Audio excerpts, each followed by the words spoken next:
discípulos de Cristo que al reino de los cielos le dieron su lealtad. Siervos que ante él se postran. Vamos a abrir la palabra del Señor precisamente en el libro de Jonás. Y vamos a orar al Señor para asimismo tener la bendición de recibir el mensaje del Señor, que de seguro tiene muchas cosas que decirnos y también confrontarnos quizás. Oremos al Señor, hermanos, y démosle gracias. Padre bendito, en el nombre glorioso de tu Hijo amado Jesucristo, queremos darte gracias, Dios mío, en esta mañana, por tu palabra viva, eficaz, tu palabra impartida por ti, Señor, palabra santa, palabra de gracia, palabra de bendición, que alumbre hoy nuestro entendimiento, alumbre hoy nuestra vida y traiga consuelo y al mismo tiempo traiga esperanza a cada uno de nosotros. Te lo pedimos, Señor, para tu gloria, para bendición y provecho de este tu pueblo. Amén y amén. Dice algún comentarista del libro de Jonás que sin lugar a duda el libro de Jonás es uno de los más fascinantes libros del Antiguo Testamento en cuanto a los profetas menores por su contenido. De hecho, el libro de Jonás, a comparación de Isaías, solo tiene 4 capítulos. Isaías tiene 66 capítulos. Y este comentarista dice que para aquellos que pueden leer entre líneas van a ver cómo el libro se torna mucho más fascinante que una novela popular. Y es que el libro contiene muchos elementos narrativos que van tejiendo una historia y que esa historia se va llevando hacia un desenlace. En la sección de hoy encontraremos a un profeta, Jonás, que evidentemente es siervo del Señor, es siervo de Jehová. Y como siervo de Jehová, pues su nombre indica, pues debe servirle al Señor. Pero no es así, porque es un profeta que huye y un profeta que se quiere esconder, entre comillas, de la presencia del Señor. Es un profeta que recibe el mensaje de Dios, pero ahora huye, se esconde. Quiere ser fugitivo de un mensaje profético. La palabra profeta es la palabra hebrea nabi, que se deriva de la raíz naba, que significa hablar. Un nabi es alguien que trae las palabras de Dios fielmente y las publica a un pueblo. Todo profeta del Señor recibe un mensaje y lo proclama a donde el Señor le indica. Mi tarea entonces en esta mañana, mis hermanos, es hacerle consciente a usted de la labor profética. Pero me temo muchísimo, hermanos, que todos nosotros, al igual que Jonás, hemos sido fugitivos del mensaje que Dios nos ha confiado. Me temo que muchos de nosotros hemos huido de la responsabilidad que como creyentes tenemos, tanto como padres, como abuelos, como hermanas, hermanos, como niños y jóvenes de la iglesia del Señor. Mi tarea en esta mañana es hacerle consciente de que no podemos seguir siendo esos fugitivos, al igual que lo hizo Jonás. Hoy podemos mirarnos en el espejo de Jonás y ahí todos nosotros vamos a estar reflejados, porque nos hemos visto fugitivos de un mensaje a proclamar. La serie del libro de Jonás es Proclamando el amor de Cristo a los perdidos. Esa es la serie, el título de la serie. Pero el título del sermón de hoy es Fugitivo del mensaje a proclamar. ¿Qué es un fugitivo? Ya lo mencioné antes. Es una persona que huye, una persona que se esconde de alguien. Eso es un fugitivo. Y ahora quisiera que nos preguntáramos en esta mañana de cuál mensaje o cuál fue el mensaje del cual Jonás quiso huir. ¿De qué mensaje fue el que Jonás quiso evadir responsabilidad? Y lo primero que vamos a mirar en esta mañana es que Jonás quiso ser fugitivo de la fuente del mensaje. Jonás fue fugitivo de la fuente de un mensaje. Si usted mira el versículo 1 del capítulo 1, dice: vino palabra de Jehová a Jonás. Ahí encontramos la fuente del mensaje, del cual Jonás huye y se hace fugitivo. Vino palabra de Jehová a Jonás. La fuente, amados hermanos, de todo mensaje profético que hay que proclamar, la fuente es Dios. Si usted mira con detenimiento, dice: vino palabra de Jehová. No vino de palabra de cualquier hombre. No vino palabra de un individuo, de un foráneo, de alguien externo. No fue producto de un sueño. No fue producto de una visión, sino fue un mensaje claro, un mensaje nítido. Vino palabra ¿de quién? De Jehová. Es un privilegio ser llamado a ser mensajero de Jehová. Y quiero que usted sea consciente del privilegio que usted tiene, el hecho de que se haya sido llamado o llamada a proclamar el mensaje del Señor. Y este es un privilegio que solo la iglesia tiene. Es un privilegio que los ángeles aún desean tener, pero no pueden. El mensajero o profeta de Dios no solamente es esclavo de quien lo envía, sino que es esclavo del mensaje con que fue enviado. El mensajero no es lo importante acá. Lo importante es el mensaje, el cual el mensajero no tiene derecho alguno de cambiarlo, o darle su propio significado, o darle su propia interpretación. No, mis hermanos. Vino palabra de Jehová a Jonás, hijo de Amitai. ¿Quién es la fuente del mensaje que debía pregonar Jonás? La fuente es Dios mismo. Dios le dio la palabra a Jonás, la que tenía que decir. Y eso lo hace un profeta de verdad. Cualquier profeta que anuncie y pregone el mensaje que le ha sido dado es un verdadero profeta. Alguien que habla en nombre de Dios, que habla el mensaje de Dios, es un profeta del Señor.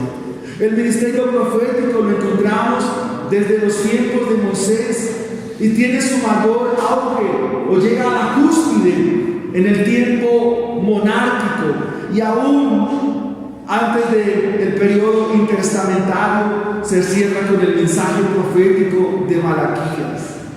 Pero en un sentido práctico, en un sentido cotidiano de lo que significa para la iglesia, un profeta es un predicador, alguien que está llamado a proclamar el mensaje que le ha sido confiado.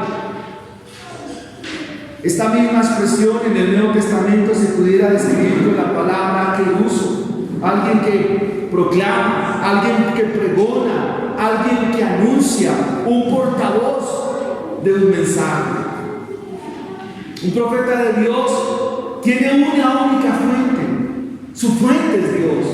La fuente del profeta es la palabra misma de Dios.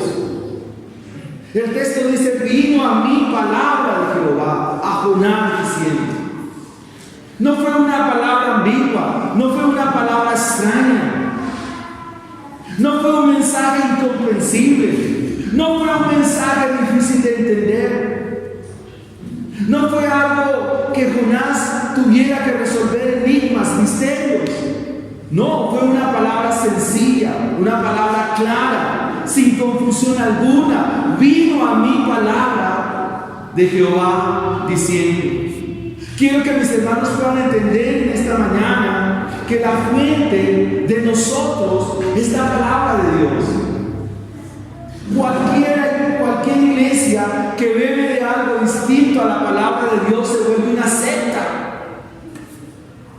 Y no podemos participar de las sectas, hermanos. Por más privilegios que tengamos, por más comodidad que haya, estamos llamados a buscar el favor de Dios, no el favor de los hombres. Mis hermanos, ¿sabe por qué Dios? O bueno, no tanto por qué Dios, sino por qué este libro es tan especial como cualquier libro de la Biblia. Porque la conversión de los ninivitas es una vergüenza para Israel. A la predicación tan sencilla, tan simple de Jonás, se convirtieron todos. ¿Y cuántos profetas vivieron proclamando en Israel? Pero no había conversión alguna.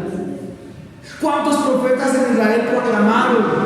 Desde Jeroboam I hasta los reyes del segundo libro. Acá, muchos. Pero no había conversión alguna. Seguían en las mismas prácticas paganas. Pero estos fueron un poco más allá. Los ninivitas fueron un poco más allá de lo que pudieran haber hecho los israelitas. Tanto así que el Señor Jesucristo allá en Mateo capítulo 12 va a hablar de los ninivitas. ¿Y por qué se levantarán en el juicio? Porque ellos sí creyeron. Pero los fariseos que estaban cuestionando al Señor en Mateo 12 estaban llenos y atestados de toda incredulidad. La fuente para ustedes, para mí, para la iglesia, para la congregación, la fuente es la palabra de Dios. No hay otra fuente. Y ustedes y yo no tenemos ningún derecho de interpretar nada, de acomodar nada, de forzar nada. ¿Por qué podemos hacer una cristología seria del libro de Jonás? Porque el libro de Jonás menciona y nos dice, es mencionado en el Nuevo Testamento. Si un pasaje del Antiguo Testamento no es mencionado en el Nuevo Testamento, no se puede forzar a una cristología, porque estaríamos alegorizando, imponiéndole cosas al texto que el texto no dice. Hay que ser muy cuidadosos. Y esto nos pone en alerta máxima para hacer las interpretaciones correctas del libro. Jonás recibe la palabra de Jehová. La fuente es la palabra del Señor. Vino palabra de Jehová a Jonás. La Biblia nos muestra varios pasajes de lo que significa hablar o cuando habla un profeta equívoco. Ezequiel capítulo 13 versículo 1 al 2. Un profeta durante el exilio. En el capítulo 13 versículos 1 y 2 dice: vino a mí palabra de Jehová diciendo, fíjense que es el mismo estribillo de los verdaderos profetas. Vino a mí palabra de Jehová diciendo: hijo de hombre, profetiza contra los profetas de Israel que profetizan, y di a los que profetizan de su propio corazón, oigan palabra de verdad. ¿Qué hacían estos profetas falsos? Hablaban de su propio corazón. Entre el pueblo judío de la época de Ezequiel, Jonás y los demás, abundaban mucho los falsos profetas, tanto en Israel como en el exilio babilonio. Estos falsos profetas de Israel en su mayoría tenían un mensaje, óigase escúchase bien, optimista. Un mensaje positivo. Un mensaje de cambio, pero no basado en la escritura, sino basado en el propio corazón de estos profetas equívocos. Dice el texto de Ezequiel, dice: ve y háblales a estos profetas, porque ellos hablan o profetizan de su propio corazón. Lo interesante aquí, amados hermanos, es que ese es el sentido de lo equívoco y de lo falso. Porque estos profetas estaban parloteando una y otra vez con sus pretendidas palabras de Dios que no eran suyas. Profetizan de su propio corazón. O sea, la fuente de estos profetas no es la Biblia. La fuente de estos profetas no es la palabra del Señor. La fuente de estos profetas es su propio corazón. Su falsa profecía no era demoníaca en sí, pero sí estaba torciendo y desdibujando el corazón también de quienes escuchaban este mensaje. Amados hermanos, cuando escuchamos un mensaje, así no estemos involucrados en ello, así no nos hagamos directamente partícipes de ello, pero eso sí va afectando. Y la reprensión de Dios a través de Ezequiel es esta: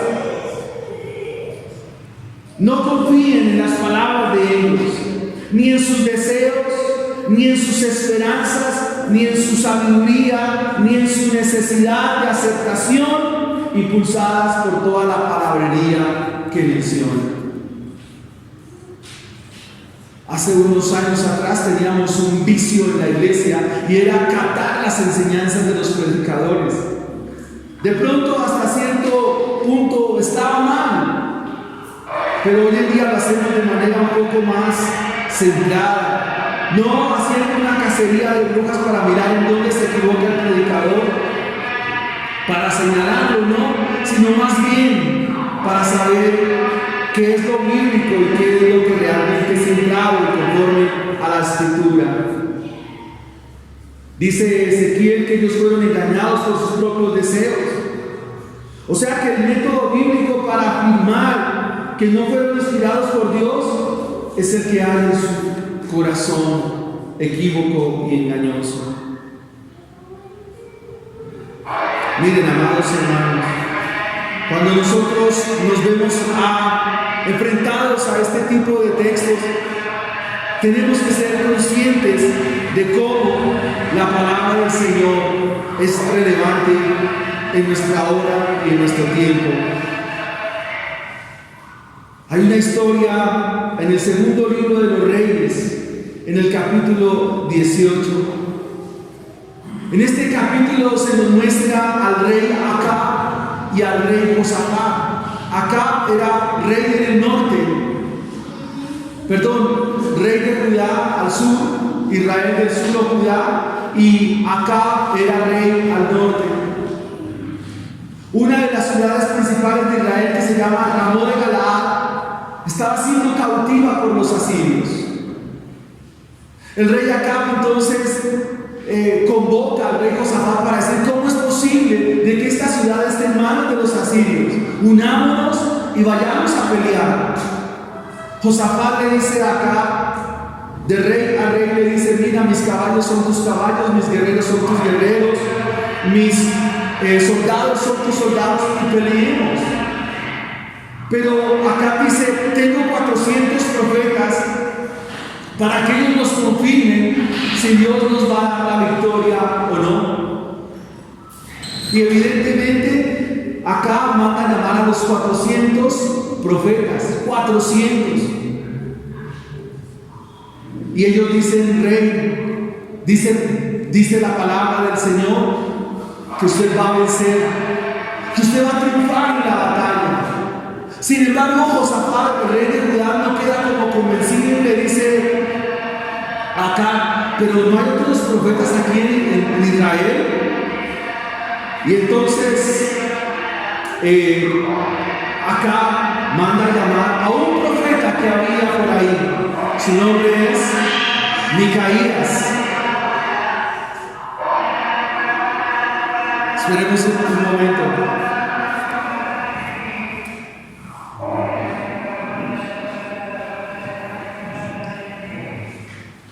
El profeta se llama Micaías.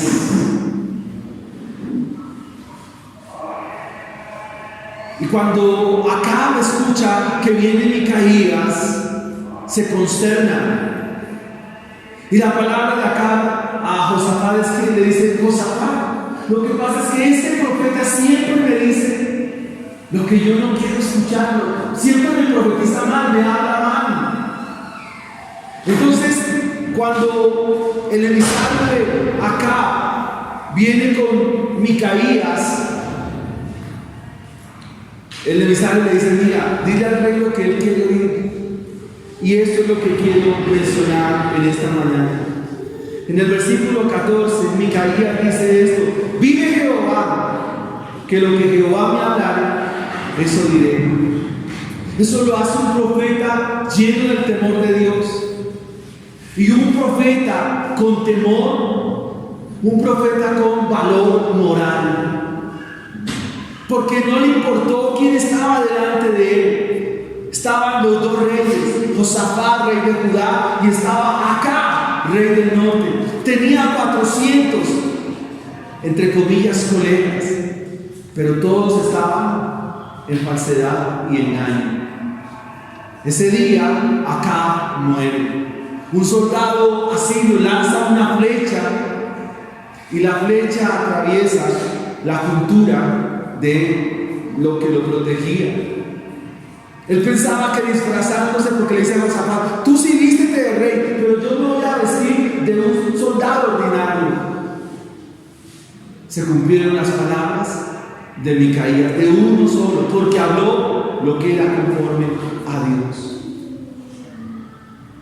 El mensaje que hoy nos presenta Jonás es el estribillo a través de todos los profetas. Vino a mí palabra de Jehová. Esa es la fuente de todos los profetas. Es la fuente de todo aquel que habla de parte de Dios. Ahora, ¿es nuevo esto? ¿Era nuevo este mensaje para el Nuevo Testamento? No. El mismo apóstol Pablo dice allí en el capítulo 2, versículo 17, dice: porque nosotros no somos como muchos que medran falsificando la palabra de Dios, sino que con sinceridad, como de parte de Dios y delante de Dios, hablamos en Cristo. Nuestro auditorio más especial, nuestro auditorio, nuestro oyente es Dios mismo. Quien nos escucha es Dios mismo. Y eso nos lleva a nuestro segundo punto en esta mañana. Hemos visto la fuente del mensaje. Ahora veamos en segunda instancia el contenido del mensaje. ¿Qué contiene el mensaje de Dios para Jonás? Hay 3 verbos que están también en el Nuevo Testamento. El primer verbo es levántate. El segundo verbo es ven. Y el tercer verbo es proclama. Ese es el contenido de Dios, del mensaje de Dios para Jonás. ¿Es nuevo esto? ¿Dónde está en el Nuevo Testamento esta misma expresión? Por tanto, vayan y hagan discípulos, enseñen, o sea, hablen todas las cosas que os he mandado. Es el mismo mensaje, si usted se da cuenta. ¿Qué le dijo a Jonás aquí? Levántate, ven, proclama. Nuestro Señor Jesucristo en el Nuevo Testamento, ¿qué dijo? Por tanto, id y hacer discípulos, enseñándoles todas las cosas, o sea, las palabras que yo a ustedes les he dicho, el mensaje que yo les he dicho, vayan y anúncienlo. Levántate y ve a Nínive, a aquella gran ciudad y pregona contra ello, porque ha subido su maldad delante de mí. Levántate, ve y pregona.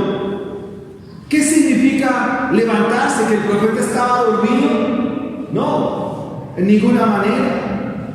En Deuteronomio 18:15 se nos dice: levantaré profeta como tú en medio de vosotros, refiriéndose al Señor Jesucristo, y mis palabras en su boca. Entonces, ¿qué significa levantarse?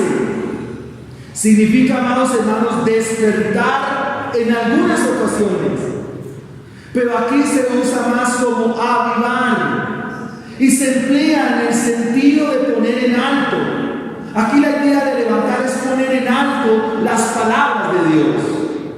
La idea aquí de levantar es llevarlas a que todo el mundo las conozca. La idea de levantar aquí consiste en que el contenido del mensaje del Señor debe ser puesto en lo más alto. Y cuando las palabras de Dios son puestas en alto y traídas a los pueblos son avivados y los pueblos son despertados de su condición espiritual. Y esto es lo que significa levantarse.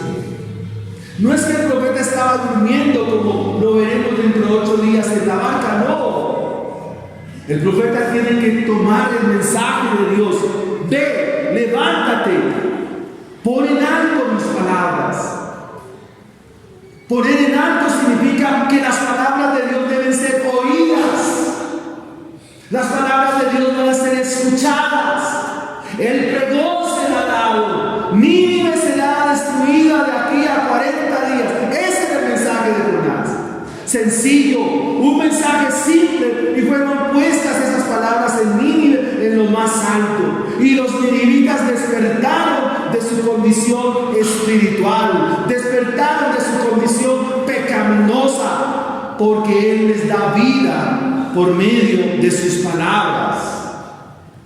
El segundo verbo que encontramos es el verbo ver. Implica ir. Y pudiéramos preguntarnos, ¿qué distancia había entre Gad-Hefer hasta Nínive? Algunos hacen las cuentas para los días de Jonás, y la distancia entre Gad-Hefer, es decir, donde vivía Jonás, y Nínive, entre unos 1000 a unos 1037 kilómetros. En otras palabras, la idea era aquí desplazarse esa distancia. Eso tiene que decirnos a nosotros hoy muchas cosas. Probablemente el que más vive lejos de aquí de la iglesia es nuestro hermano Wilfredo o Diana, que viven en Usme. ¿Y cuántos kilómetros hay? La distancia es muy corta. Pero esta distancia acá es, para los días de Jonás, es 1000 kilómetros.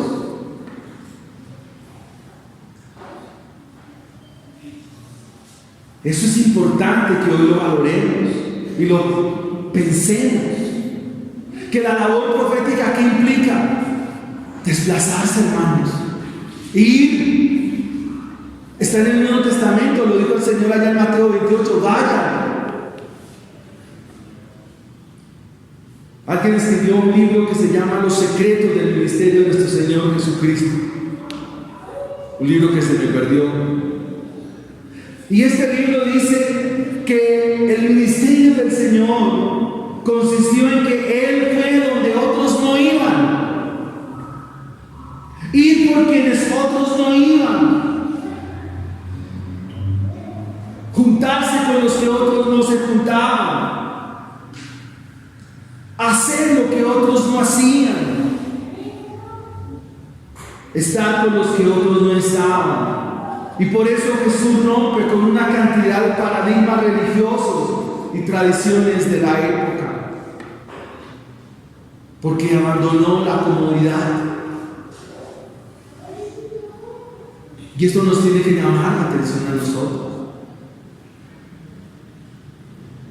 Pregonar nos da la idea de que hay que ir a reprender al niño. La idea de que se nos da aquí de pregonar es que hay que ir a proclamar un mensaje que va a proclamar que hay pecado y llamar al arrepentimiento.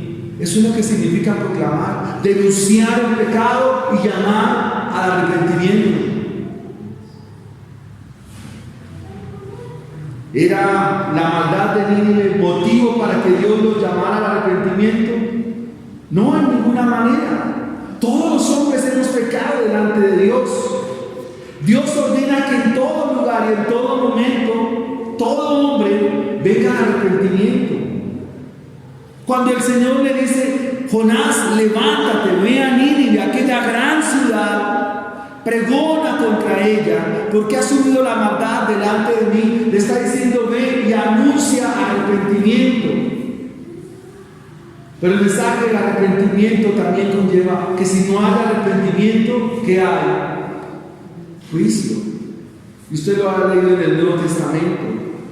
El alma que pecare, esta morirá. Si permanecen en lo mismo, mis hermanos, permanecen en la misma situación, ¿qué acontecerá? Van a perecer. Ese es el mensaje del Evangelio. Y algo muy importante acá de estas palabras de levántate y ve y pregona, es que no es una orden que se puede tomar a la ligera o tomar por alto. Pudiéramos decir: no lo hago, y seguir siendo fugitivos. La pregunta es: ¿terminó viendo Jonás? ¿Sí? A regañadientes, en contra de sus motivos, terminó viendo. ¿Y qué usó Dios para que Jonás fuera? Una circunstancia como adversa. Una circunstancia difícil. Levantó una tormenta para hacerle caer en cuenta de su responsabilidad que tiene. ¿Cuántos de ustedes han leído en el Nuevo Testamento? Busquen primeramente el reino de Dios y su justicia, y las demás cosas vendrán añadidas. Todos lo sabemos aquí de memoria. Aquí no hay uno que diga: no, este versículo no me lo sé. Ahora, si te preguntas cuántas tormentas tiene tu vida en este momento, ¿de qué tormentas pudiéramos hablar? Salud, economía, los hijos, crisis en el hogar, tormentas. Pues Dios está usando eso para que hoy hagas un alto, hagas un freno, reflexiona sobre tu vida, reflexiona sobre tu hogar, lo que es tu hogar en este momento, hagas un pare y como Micaías te llenes de valor y profetiza. Di lo que Dios tiene que decir, no lo que tú quieres decir o lo que tu familia quiere escuchar, lo que tus hijos quieren decir. No, eso no. Di lo que el Señor tiene que decir. Llénate de valor. Ten valor, hermanos. Tengamos valor. Eso implica levantarse. Ponga las palabras de Dios en alto en su casa. Ponga las palabras de Dios en alto donde usted va. No tenga miedo. Lo ha dicho el Señor. La orden de Dios descansa en su carácter santo, soberano. Quien lo dice no es cualquiera, lo ha dicho el mismo Dios de los cielos, creador de todas las cosas, a quien cantamos que toda la tierra canta su nombre. Lo ha dicho Él, no hay temor alguno, sin miedo, con valor. Eso tenían los discípulos en la iglesia al primer siglo. Y había oposición fuerte en la iglesia primitiva. Tenía la oposición de los religiosos de la época, tenían la oposición del sistema romano, tenían las autoridades civiles en contra, pero ellos tenían de nuevo valor. ¿Por qué? Porque confiaron en las palabras del Señor. Vayan y hagan discípulos a todas las naciones. Levantémonos, hermanos, vayamos y pregonemos, no contra la Nínive que nos describe hoy la Biblia, sino la Nínive que está a nuestro alrededor, la Nínive en que están nuestros vecinos, la Nínive en que están nuestros hijos, y confiemos en el Señor. Todos los hombres hemos pecado delante de Dios, por tanto todos los hombres necesitamos arrepentimiento. Jonás es un profeta que huye de Dios, un profeta que huye de un mensaje que se le ha confiado. Y eso nos lleva a nuestra tercera y última enseñanza en la mañana de hoy. Hemos visto la fuente del mensaje, hemos visto el contenido del mensaje. Ahora veamos la respuesta del profeta a este mensaje. ¿Y cuál fue la respuesta? ¿Positiva o afirmativa?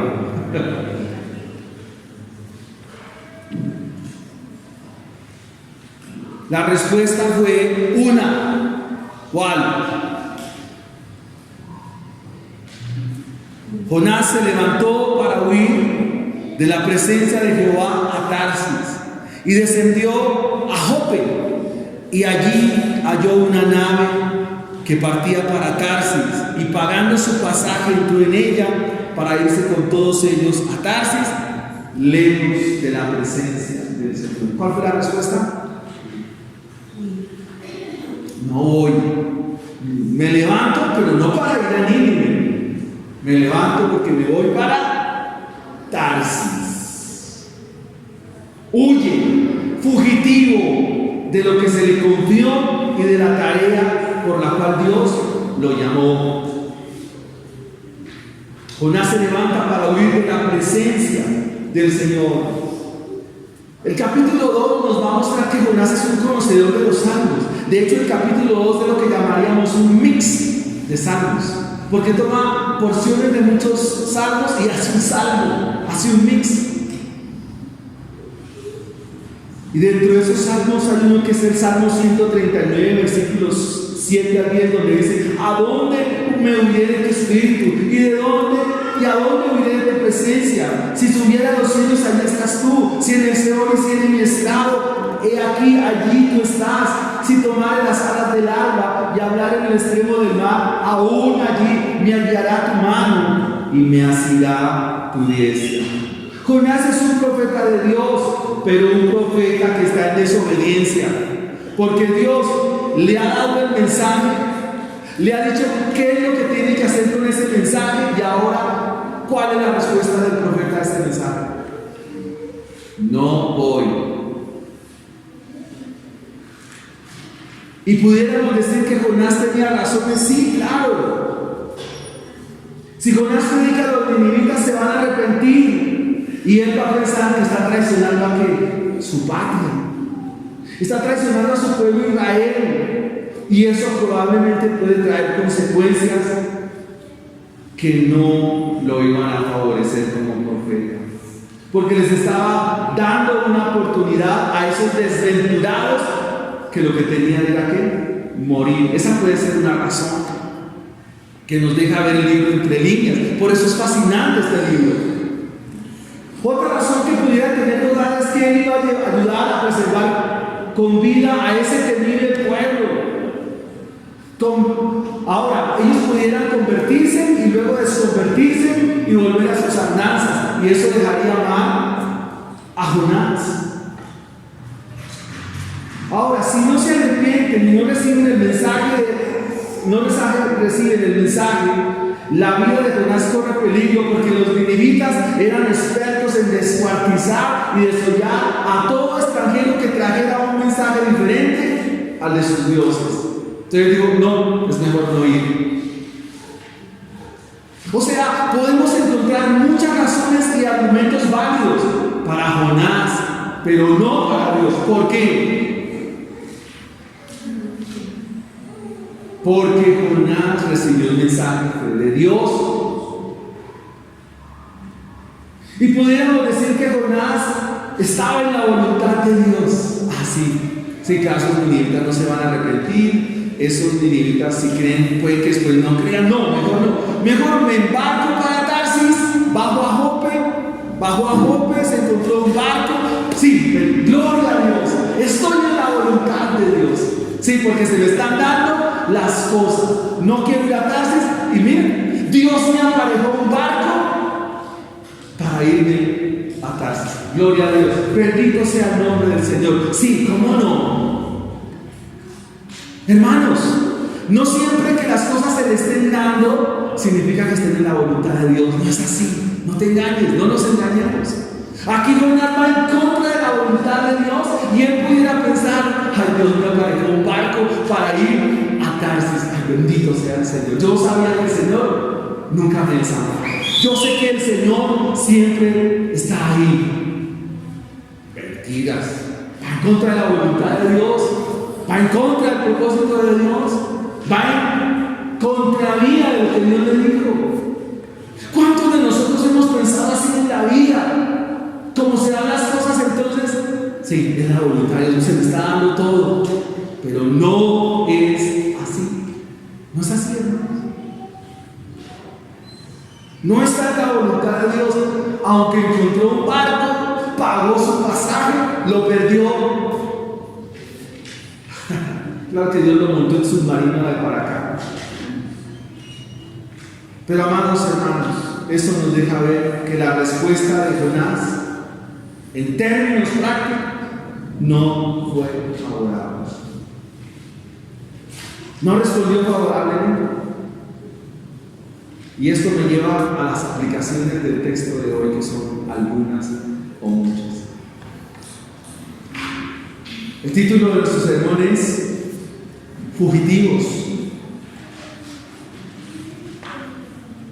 Fugitivo al mensaje proclamado. Miren, amados hermanos, nuestra iglesia aquí local, Jonás es el reflejo de todos nosotros. De todos nosotros. Todos.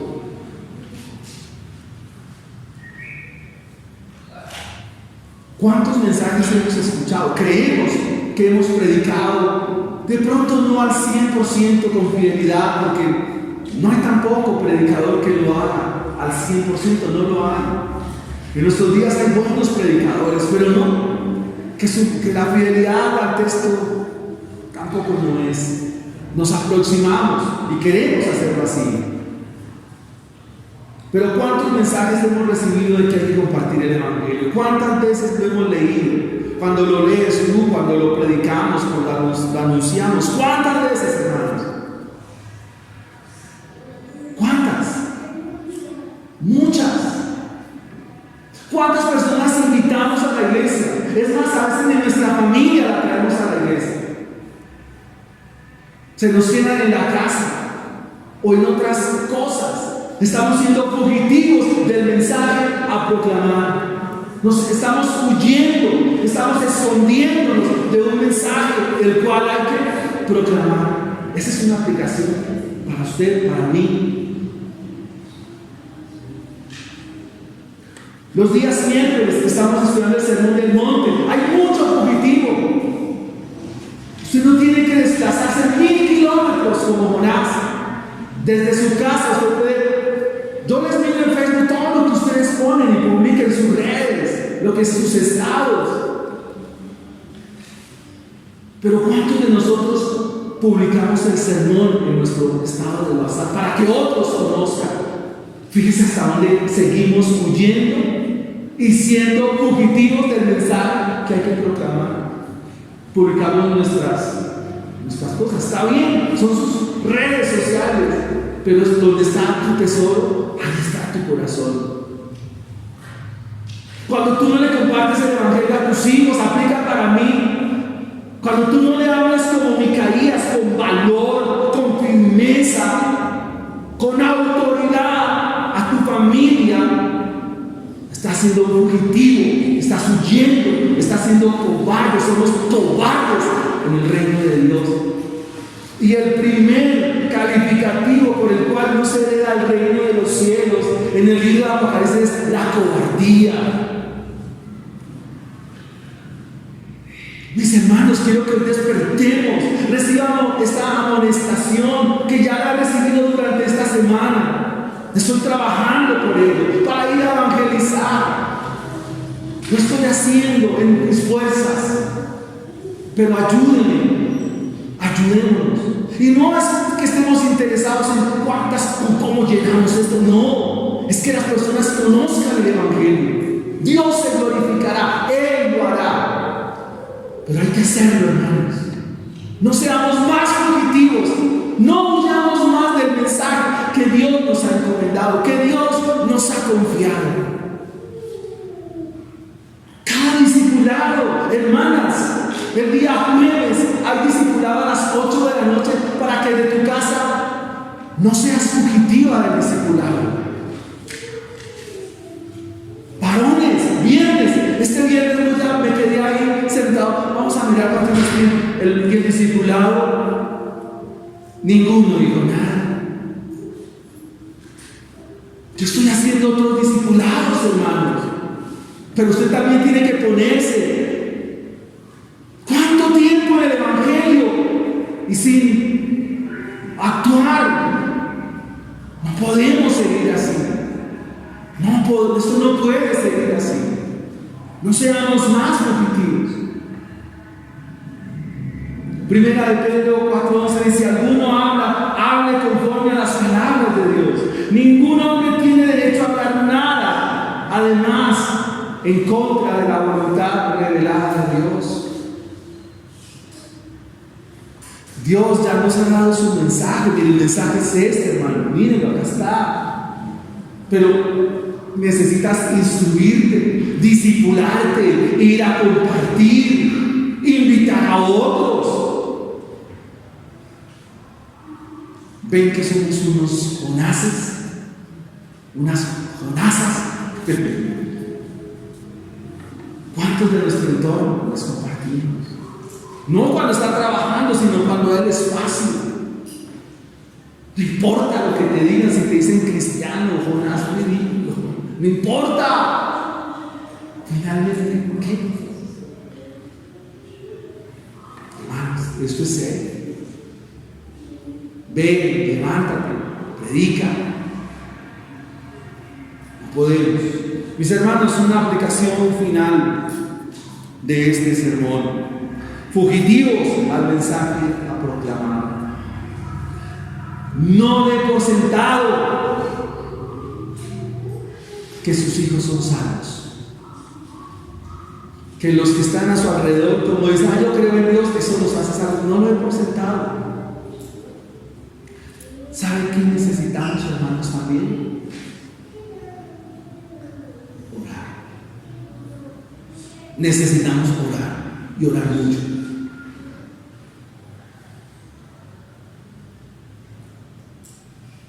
Necesitamos orar, pedirle a Dios que nos dé gracia, sabiduría, que nos ayude,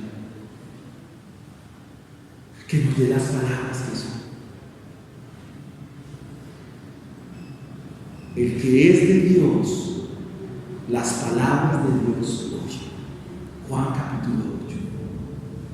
El que es de Dios, las palabras de Dios oye. Pero las de Dios. Porque si yo me siento y lo entretengo, pues yo lo voy a encantar por 2 horas.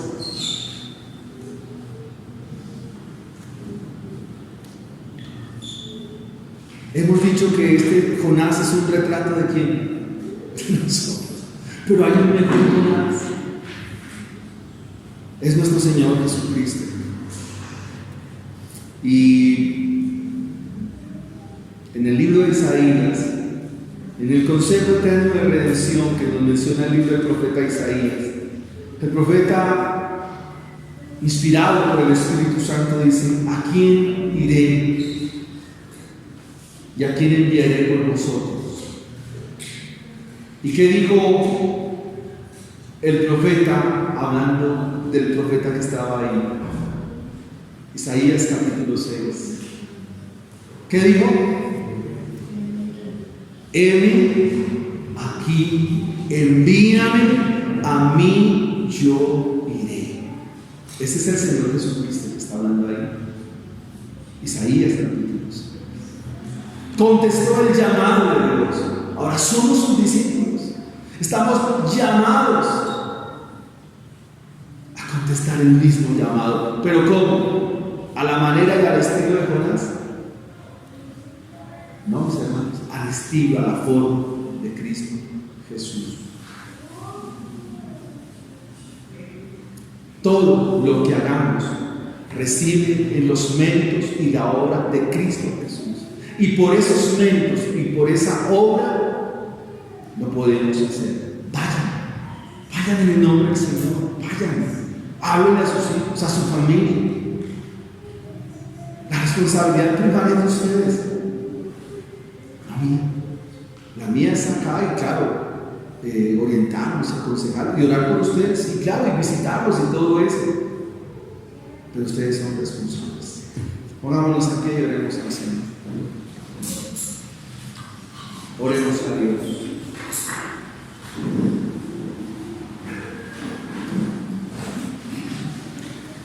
Si usted le dijese: Dios mío, quiero pedirte perdón, ¿por qué le pedirías perdón?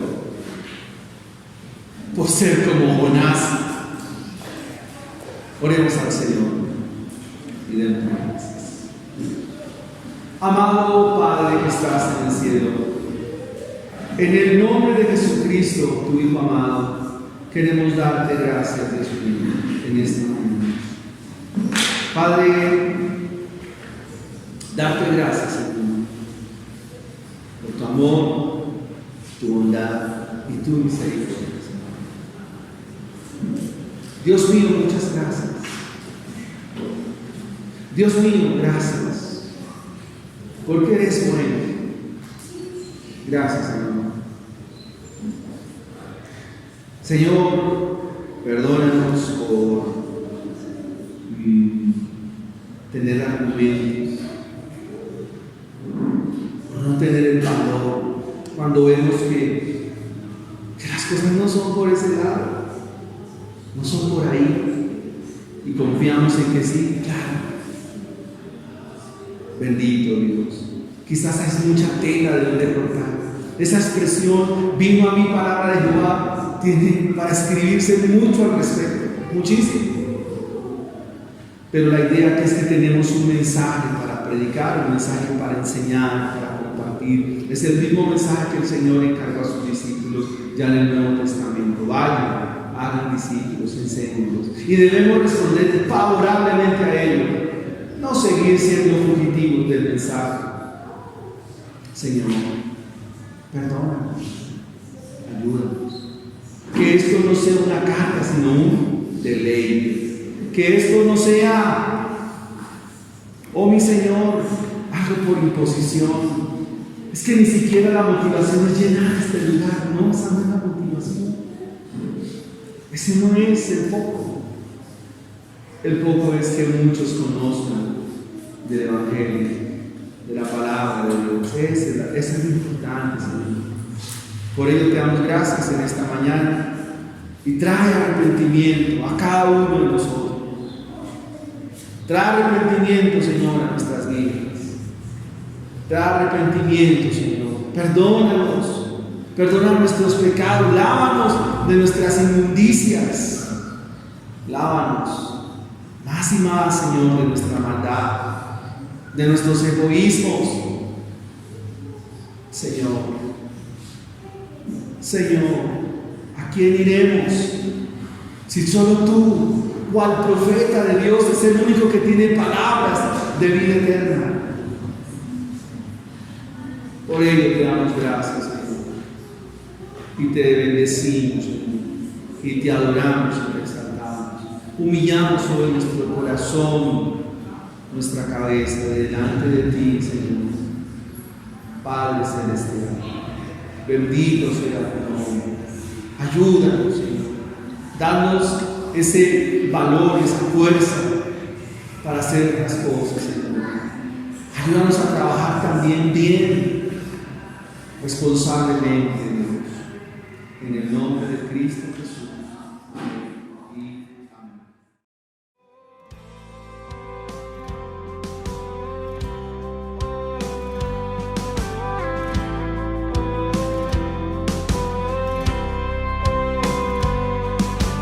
Fieles discípulos de Cristo que al Rey